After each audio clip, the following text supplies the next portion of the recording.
Hello everyone and welcome back to Star City Games Providence, and boy do I have a Legacy Top 8 for you.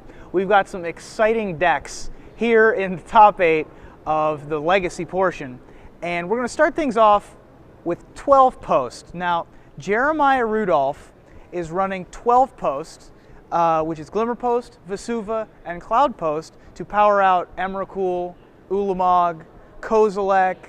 He's got Expedition Map and Crop Rotation to help support this. And he's also got Show and Tell, so he's got a blue-green Cloud Post deck. He's going to be up against the #1 overall seed, Drew Rosen. Drew is on Reanimator. We saw him playing against Elves last round or the round before. He is playing a fairly traditional Reanimator list with 4 Gristlebrand's. He's also got a main deck Show and Tell, which won't be very good in this matchup.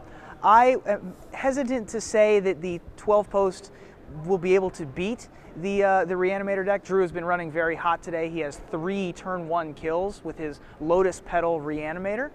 Although Jeremiah Rudolph ran very well in the last round to even get into top 8. He actually jumped tiebreakers over Warren Connell, who is the hard luck 9th place finisher.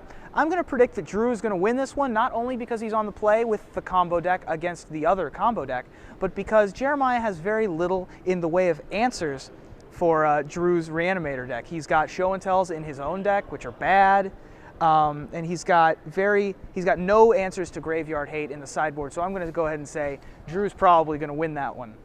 The next matchup we have is Jim Davis and Edgar Flores. Now, if you're looking for a matchup of 2 very good players, Jim versus Edgar is where you're going to want to go first. Edgar completing a back-to-back in top 8s for this weekend, sticking with his guns and staying with a blue-white deck, this time splashing black.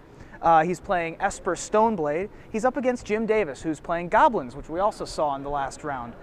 His Goblins list is pretty much the Bible you go by if you're a Goblins player. Jim is one of, if not the best, Goblins players in the world. Edgar has the play, but I will give the edge to Goblins in this one because it's a very close matchup that often hinges on the number of lands that Edgar has, which is 23, which might be a little light, and also on the type of Esper Stoneblade that Edgar has. Edgar does not have Lingering Souls to be able to stave off the invasion, and he's only got 2 Terminus in the main deck and only 1 in the sideboard, so he's actually slightly light on Wrath effects. So I'll give the slight edge to Jim Davis, although everything with Esper Stoneblade is a close match. Next round, or the next match we have is Boaz Van Driel, who we saw on camera a couple times, against Elliot Wolcheski, who's also completing a back-to-back of top 8ing both the Standard and the Legacy. Elliot is playing a fairly traditional Rug Delver deck. He's got 4 Stifles, which I don't know how effective they will be against Boaz Van Driel's standstill bug control list, but Boaz is packing a lot of power behind his things, but Rug Delver just runs very close to the vest, running very close games. Boaz will be on the play, which is certainly an advantage, and he's also got the Ensnaring Bridge in the sideboard, which can prove to be very good against the Rug Delver deck that needs to keep their 3 power creatures untapped. I'll give the slight edge to Boaz on that one.